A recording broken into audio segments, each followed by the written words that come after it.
Welcome, here I've got CAT S61 and I'm gonna show you how to take continuous shot in the camera app at this device. So at first we have to tap on a camera button to open it, and for now we are in the standard photo mode.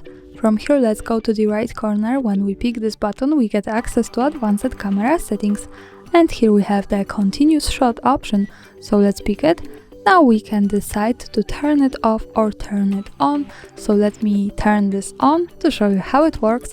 And now when we want to take the continuous shot, we have to tap on the shutter button a little bit longer. As you can hear, now we take many pictures at the same time, so the continuous shot, also call it as the burst shot.